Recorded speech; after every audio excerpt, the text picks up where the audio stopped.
కూటమి మొదటి నుంచి అమరావతి అజెండా, ఎన్నికల ముందు కూడా అమరావతి అమరావతి అమరావతి అనే అజెండాతోనే ముందుకు వెళ్ళారు. కానీ గెలిచిన తర్వాత అమరావతి శబ్దం, అమరావతి మాట తక్కువ వినపడుతోంది. పెద్దగా 16 నెలలు అవుతున్నా కూడా ఏది ముందుకెళ్ళిన దాఖలాలు లేవు. Point number 1. రెండో అంశంకి వచ్చేసేసి, ఎప్పుడైతే జగన్మోహన్ రెడ్డి 3 రాజధానులు అన్నారు, ఒకటి శాసన రాజధాని, 2 ఎగ్జిక్యూటివ్ క్యాపిటల్ కార్యనిర్వాహక రాజధాని, 3 న్యాయ రాజధాని, అది కర్నూలు, ఇది విశాఖ. శాసన రాజధాని అలానే అమరావతిలో ఉంటుంది. ఎగ్జిక్యూటివ్ క్యాపిటల్ అన్నారు ఆయన. ఇప్పుడు జగన్మోహన్ రెడ్డి ఆ రోజు అన్నదాన్ని టీడీపీ, ఆ రోజు జనసేన, కూటమి 100% వ్యతిరేకించింది. దాని మీద కోర్టులు కూడా వెళ్ళారు. ఈ రోజు మళ్ళీ విశాఖపట్నానికే జై కొడుతున్న పరిస్థితి. మంత్రి నారా లోకేష్ కావచ్చు, విద్యాశాఖ మంత్రి నారా లోకేష్ కావచ్చు, ముఖ్యమంత్రి చంద్రబాబు కావచ్చు, ఆంధ్రప్రదేశ్కి పరిశ్రమల రాజధానిగా, అంటే ఆర్థిక రాజధానిగా చేస్తాము అని చెప్తున్న పరిస్థితి. ఓవరాల్ గా విశాఖకు చేకూరుతున్న పరిస్థితి. జగన్మోహన్ రెడ్డి బాటలోనే కొద్ది పదాలు మార్చి కూటమి కూడా నడుస్తుందా అంటే మీరేం చెప్తారు? సొంత తల్లికి కూడు పెట్టలేనోడు పెన్నమ్మకి కోక పెడతాడంట. అట్లా ఉందండి ఆ వైఎస్ఆర్సీపీ ధోరణి. వాళ్ళు అమరావతి ఒక్కదాన్ని వాళ్ళు డెవలప్ చేయలేక 5 సంవత్సరాల కాలాన్ని అనవసరంగా కాలయాపన చేశారు. అమరావతి ఆల్రెడీ గత ప్రభుత్వంలో ఎంతవరకు అయితే పూర్తయిందో దాన్ని అలాగే వదిలేసి పరిపాలన చేయకుండా ఇష్టానుసారంగా ఆయన కాలయాపన చేశారు. కానీ ఇప్పుడు మీరు అన్నట్టు విశాఖకి జై కొడుతున్నారు అని చెప్పి అంటున్నారు. విశాఖకి జై కొట్టడం అంటే అక్కడ అన్ని రకాలైనటువంటి ఆర్థిక వనరులు సమకూరేటువంటి నగరం అది. దాన్ని అభివృద్ధి చేయాలి అనుకోవడంలో తప్పేం లేదు కదండి. ఇప్పుడు అమరావతి మన రాజధాని, ఖచ్చితంగా అది ఎవరు అవునన్నా కాదన్నా మోడీ గారే చెప్పారు సాక్షాత్తు అమరావతి రాజధాని. దాన్ని ఏమి ఇంకో రాజధాని వీళ్ళలాగా 3 రాజధానులు పెడతాము 30 చోట్లను పరిపాలన చేస్తామని చెప్పట్లేదు కదా.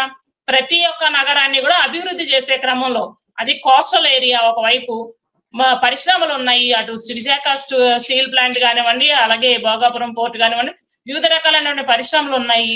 ప్రజలకి ఉపాధి అవకాశాలు మనం కల్పించాల్సింది కూటమి ప్రధాన లక్ష్యం. ఆంధ్ర రాష్ట్రంలో ఉన్నటువంటి ప్రతి ఒక్కరూ కూడా సుభిక్షంగా ఉండాలి, వారికి ఉద్యోగ అవకాశాలు కల్పించాలి. మరి అదే తరహాలో అభివృద్ధి చేయాలి అని చెప్పేసి అక్కడ అన్ని రకాల వనరులు ఉన్నాయి కాబట్టి వాటిని వినియోగించుకొని అభివృద్ధి చేయాలి అని చెప్పేసి ముందుకెళ్ళడం జరుగుతుంది. ముంబై తరహాలో మరి విశాఖను కూడా అభివృద్ధి చేయాలి అనుకోవడం తప్పే లేదు కదండి. అందులో తప్పైతే వాళ్ళు మాట్లాడితే బాగుంటది, అంతేగాని నోరందు కదా అని ఏది పడితే అది మాట్లాడితే వైఎస్ఆర్సీపీ వాళ్ళకి చెంపపెట్టు సమాధానాలు మాలాంటి వాళ్ళు కూడా చెప్పవలసి వస్తుంది. మరో అంశానికి వచ్చేసరికల్లా ఫ్రీ బస్సులు సంబంధించి వెంకయ్య నాయుడు, భారత మాజీ ఉపరాష్ట్రపతి వెంకయ్య నాయుడు, అదేవిధంగా పౌర సరఫరాల శాఖ మంత్రి, అంటే ఆయన సంక్షేమ పథకాల గురించి కూడా నాదెండ్ల మనోహర్ ఇద్దరు మాట్లాడారు. ఇప్పుడు ఫ్రీ పథకాల మీద గవర్నమెంట్ వచ్చి 16 నెలలు అయ్యి అధికారంలో ఉండి ఇలా మాట్లాడటం కరెక్టా? అదే టీడీపీ, జనసేన కూటమి ద్వారా ఎన్నికలు అర్జించినప్పుడు, ఎన్నికల బహిరంగ సభల్లో ఈ ప్రకటనలు చేసినప్పుడు ఈ మాటలు ఏమైనాయి అనే మాటలు సోషల్ మీడియా ద్వారా ఇటు వెంకయ్య నాయుడుని కావచ్చు అంటున్న పరిస్థితి. మీరేం చెప్తారు?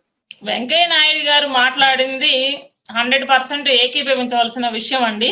అది ఆయన అన్నది నాట్ ఓన్లీ ఆంధ్రప్రదేశ్, ఎక్కడైనా సరే ఇలాంటి సంక్షేమ పథకాల వల్ల కొంత వెనక్కి నెట్టబడుతున్నాయి రాష్ట్రాలు అని చెప్పారు. విచ్చలవిడిగా కొన్ని చోట్ల ఇచ్చినటువంటి హామీలను అప్పుల పాలైపోతున్నాయి అని చెప్పారు. ఆయన ఒక రాజకీయంలో పండితుడు, రాజకీయ భీష్ముడు. ఆయన చెప్పినటువంటి ప్రతి ఒక్క మాటని మేము స్వీకరిస్తాము. కానీ ఈ జగన్మోహన్ రెడ్డి గారి పరిపాలనలో రాష్ట్రం 20 సంవత్సరాలు వెనక్కి నెట్టబడింది. గతంలో పనులు కూడా లేక, ఇళ్లలో పాసి పనులు కూడా దొరికితే బాగుండు అనుకునేటువంటి పరిస్థితికి దిగజారిపోయినటువంటి ఎంతో మంది వ్యక్తుల్ని మనం కళ్ళతో చూసాం. మరి అట్లాంటి పరిస్థితుల్లో ఉన్నటువంటి రాష్ట్రానికి ఊపిరి పోస్తూ, ఇప్పుడు ఒక పేషెంట్ కి డైరెక్ట్ గా మనం ఏదో జబ్బును పడినటువంటి పేషెంట్ ని డైరెక్ట్ గా తీసుకొచ్చేసి మనం ప్రజల్లో నిలబెట్టాలని నిలబెట్టలేం కదండి. వాళ్ళకి ఒక ఇన్సులిన్ ఇవ్వాలి, వాళ్ళని ట్రీట్మెంట్ చేయించాలి, బోళ్ళంతా తతంగం ఉంటది. అట్లాగే ఈ ప్రజలందరికీ కూడా వారికి కావాల్సినటువంటి మౌలిక సదుపాయాలు కల్పిస్తూ, ఉద్యోగ రూపకల్పన చేస్తూ, కూటమి ఏదైతే హామీలు ఇచ్చిందో ఆ హామీల్ని నెరవేరుస్తూనే ఉద్యోగ రూపకల్పన. ఇప్పుడు నేను ఒక సంవత్సరానికి నేను ఒక 10 లక్షలు సంపాదించుకున్నాను అనుకోండి, నేను ఎదుటి వారి మీద నేను ఆధారపడవలసిన అవసరం నాకు ఉండదు. అట్లాంటి ఉద్యోగ రూపకల్పన కల్పించేటువంటి అవకాశాన్ని కూటమి ప్రభుత్వం కలిగిస్తా ఉంది. దాన్ని చూసి అక్కస్తో వారవలేక వైఎస్ఆర్సీపీ వాళ్ళు ఏ రకంగా బురదయ్యాలి అని చెప్పి వాళ్ళు కూర్చున్నారు. వెంకయ్య నాయుడు గారు రాజకీయంలో పండితులు.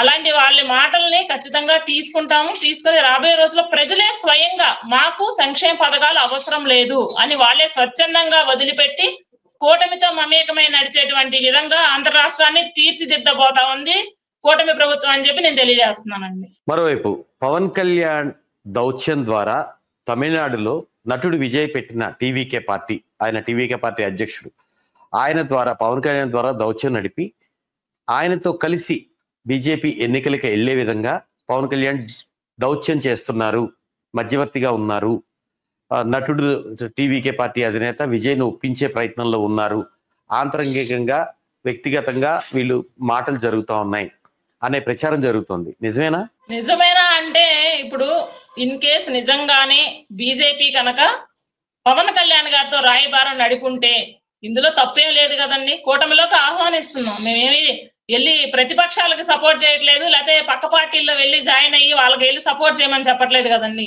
మన పక్క రాష్ట్రం అయినటువంటి తమిళనాడు సుభిక్షంగా ఉంటే మనం కూడా బాగుంటాము, మనతో పాటు మన చుట్టుపక్కల ఉన్న రాష్ట్రాలు కూడా బాగుండాలి అనేటువంటి సదుద్దేశంతో విజయ్ గారిని కూడా ఆహ్వానించి ఉండొచ్చు.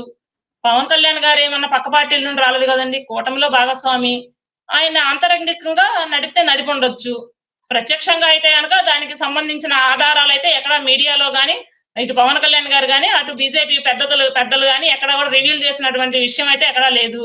మీరు అడిగిన క్వశ్చన్ అయితే మాత్రం నా స్ట్రైట్ అవే నా సమాధానం అయితే అదే. మేము కూటమిలో భాగస్వామ్యమై ఉన్నాం, మా చుట్టుపక్కల రాష్ట్రాలు కూడా సంతోషంగా ఉండాలి, వెనక్కి నెట్టి పడుకోకుండా సంతోషంగా ఉండాలి అని చెప్పేసి మేము ఆశిస్తా ఉన్నాం. కాబట్టి రాయబారం నడిపితే నడవచ్చు, తప్పేం లేదు కదండి అందులో.